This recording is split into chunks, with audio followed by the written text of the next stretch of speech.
ජපන් භාෂාව සරලව ඉගෙන ගනිමු. තුන්වෙනි කොටස තමයි ඔන්න ආදාරං ඇවිත් තියෙන්නේ.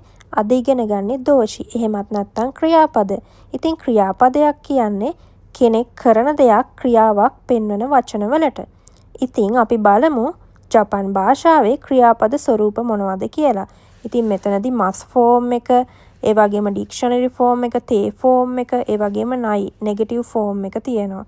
ඉතින් මුලින්ම මං ජපන් භාෂාවේ ගෞරවාන්විතව ක්‍රියාවක් ප්‍රකාශ කිරීමට පාවිච්චි කරන මස් ෆෝම් එක ඔයාලට කියලා දෙන්නම්. මොකද මස් ෆෝම් එක හරහා ඉගෙන ගන්න එක ගොඩක් ලේසි කියලා හිතනවා. ඉතින් මස් ෆෝම් එක හැදෙන්නේ verb එකේ අගට මස් යොදලා. ඒ කියන්නේ තබෙමස් කියන්නේ කනවා, නොමිමස් බොනවා, ඉකිමස් යනවා, මිමස් බලනවා. ඒ විදිහට. ඉතින් අපි ඊළඟට බලමු මේ ජපන් භාෂාවේ ක්‍රියාපද ප්‍රධාන කොටස් තුනකට, ගෲප් තුනකට බෙදෙනවා. ගෲප් 1, ගෲප් 2, ගෲප් 3 කියලා. ඒවට කියනවා ඉචි ගෲප්, නී ගෲප්, සන් ගෲප් කියලා. ඉතින් මම ඉදිරියට ගෲප් 1, ගෲප් 2, ගෲප් 3 කියලා හඳුන්වන්නම්. ඉතින් අපි මුලින්ම බලමු ගෲප් 1 එකට අයිති වෙන්නේ මොන වගේ ක්‍රියාපදද කියලා. ඉතින් ක්‍රියාපදයක් මස් ෆෝම් එකෙන් තියෙනකොට මස් කොටස ඉවත් කරාට පස්සේ ඊ ශබ්දයෙන්, එහෙමත් නැත්නම් ඉංග්‍රීසි වලින් අපි දන්නවා ඊ ශබ්දයට එන්නේ අයි අකුරනේ. ඒතර අයි ශබ්දයක්. ඊ ශබ්දයකින් ඉවර වෙන ක්‍රියාපද වලට තමයි පළවෙනි කාණ්ඩයට අයිති. එහෙම නැත්නම් ගෲප් 1 වල verbs කියලා කියන්නේ. උදාහරණයක් විදියට බැලුවොත් කකිමස් කියන්නේ ලියනවා. ඒතර කකිමස් වල මස් කොටස ඉවත් කරාම කකි ඊ ශබ්දයකින් අවසන් වෙන්නේ.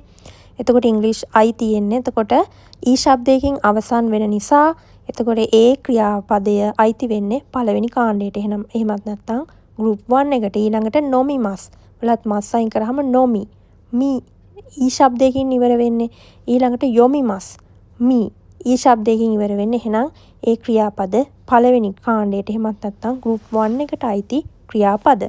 ඊළඟට අපි බලමු ගෲප් 2 එකට අයිති වෙන්නේ මොන වගේ ක්‍රියාපදද කියලා. ඉතින් මස් ෆෝම් එකේ මස් ඉවත් කළාම ඒ ශබ්දයකින් අවසන් වෙන ක්‍රියාපද තමයි ගෲප් 2 එකට අයිති වෙන්නේ.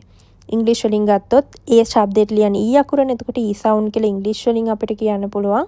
එහෙනම් සිංහලෙන් ගත්තොත් ඒ ශබ්දයෙන් ඉවර වෙන ක්‍රියාපද.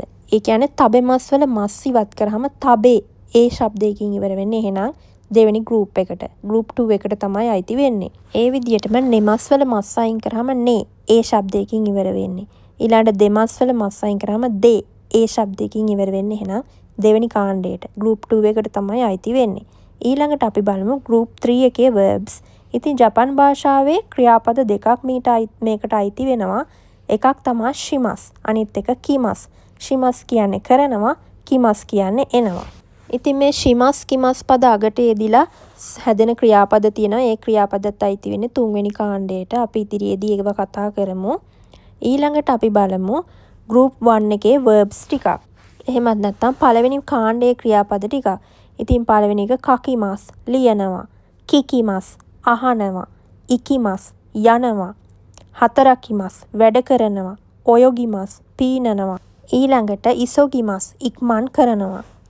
තව verbs ටිකක් බලමු. හයිරිමස් ඇතුල් වෙනවා, මොචිමස් අල්ලනවා නැත්නම් රැගෙන යනවා, මචිමස් බලා සිටිනවා, ඊළඟට කයිමස් මිලදී ගන්නවා, සුයිමස් උරනවා. මෙතනදී අර ස්මෝක් කරනවටත් පාවිච්චි කරන්නේ මේ ක්‍රියාපදය. ඊළඟට අයිමස් කියන්නේ හමු වෙනවා.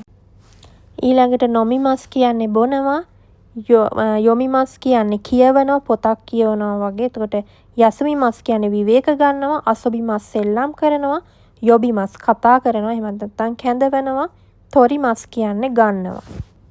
ඊළඟට කිරිමස් කියන්නේ කපනවා, කයිරිමස් කියන්නේ ගෙදර යනවා, එහෙමත් නැත්නම් තමන්ගේ රටට යනවා කියද්දිත් ගන්නවා මේ ක්‍රියාපද. ඊළඟට ඔවරිමස් අවසන් වෙනවා, ඔකුරිමස් කියන්නේ යවනවා, ලියුමක් වගේ යවද්දි පාවිච්චි වෙන්නේ. ඊළඟට වකරිමස් කියන්නේ තේරෙනවා. ඊළඟට ගෲප් 2 එකේ ක්‍රියාපද ටිකක් බලමු. නෙමස් නිදා ගන්නවා, දෙමස් පිට වෙනවා, තබෙමස් කනවා, අගෙමස් දෙනවා, කකෙමස් අඳිනවා නැත්නම් තබනවා, සුකෙමස් දමනවා ඔන් කරනවා. ලයිට්ස් ඔන් කරද්දි වගේ පාවිච්චි කරනවා මේ ක්‍රියාපදයේ සුකෙමස්. ඊළඟට අපි කලින් ඉගෙන ගත්තනේ ඊ ශබ්දයෙන් අවසන් වෙනවා නම් පළවෙනි කාණ්ඩේ කියලා. ඒ වුණාට මේ නීතිය පිළිපදින් නැති verbs ටිකක් තියෙනවා. ඒ ටිකත් හොඳට මතක තියාගන්න. මේ group 2 විශේෂ ක්‍රියාපද කියලා මම දාලා තියෙන්නේ ඒවා. දැන් බලන්න මිමස් කියද්දි මස් කොටස අයින් කරාම ඊ ශබ්දයෙන් අවසන් වෙන්නේ. ඒ වුණාට මේක අයිති වෙන්නේ දෙවෙනි කාණ්ඩයට. ඒ වගේ verbs ටිකක් තමයි මේ තියෙන්නේ. ඒ ටික හොඳට මතක තියාගන්න. මේවා මස් කොටස අයින් කරාම ඊ ශබ්දයෙන් අවසන් වුණාට මේවා අයිති වෙන්නේ දෙවෙනි කාණ්ඩයට. පළවෙනි එක මිමස් බලනවා. ඉමස් ඉන්නවා. ඊළඟට ඔකිමස් නැගිටිනවා. කරිමස් ණයට ගන්නවා. ඊළඟට ඔරිමස් බැස යනවා. අබිමස් නානවා. දෙකිමස් කරන්න පුළුවන් කියන අදහස. තරිමස් කියන්නේ ප්‍රමාණවත් වෙනවා. ඉතින් මේ verbs නැත්තම් ක්‍රියාපද 8 හොඳින් මතක තියාගන්න. ඊ ශබ්දයෙන් අවසන් වුණාට මේවා අයිති වෙන්නේ දෙවෙනි කාණ්ඩයට. ඊළඟට තුන්වෙනි කාණ්ඩය එහෙම නැත්තම් group 3 එකට අයිති වෙන ක්‍රියාපද ටිකක් අපි බලමු. ඉතින් ශිමස් කියන්නේ කරනවා. බෙන් කියෝ ශිමස් ඉගෙන ගන්නවා. මං කලින් කිව්වේ ශිමස් අගට යෙදෙන ක්‍රියාපද මේකට අයිති වෙනවා. ඒ වගේම කිමස් අගට යෙදෙන ක්‍රියාපද. ඊළඟ එක කෙක්කොන් ශිමස් විවාහ වෙනවා. කයිමොනෝ ශිමස් shopping කරනවා. ඊළඟට ශොකුජි ශිමස් කියන්නේ ආහාර ගන්නවා. ඊළඟට සම්පු ශිමස් කියන්නේ ව්‍යායාමයට ඇවිදිනවා. සෙන්තකු ශිමස් කියන්නේ රෙදි සෝදනවා. මොත්තෙකිමස් කියන්නේ භාණ්ඩයක් වගේ දෙයක් ගෙන එනවා. සුරතිකිමස් කියන්නේ කෙනෙක් පුද්ගලෙක්ව එක්කගෙන එනවා රැගෙන එනවා වගේ අදහසක්. ඉතින් මේ ක්‍රියාපද ඔක්කොම අයිති වෙන්නේ තුන්වෙනි කාණ්ඩයට. එහෙම නැත්නම් group 3 එකට. ඉතින් එහෙනම් අද පාඩම මෙතනින් මම නවත්තනවා. ඉතින් මේ වීඩියෝ එක ඔයාට වැදගත් වුණා කියලා හිතනවා නම් like එකක් comment එකක් දාන්නත් අමතක කරන්න එපා. ඒ වගේම අනිත් අයට ප්‍රයෝජනවත් වෙයි කියලා හිතනවා නම් share කරන්න. එහෙනම් ඊළඟ කොටස අරගෙන ඉක්මනින්ම එන්නම්. හැමෝටම bye bye. sayonara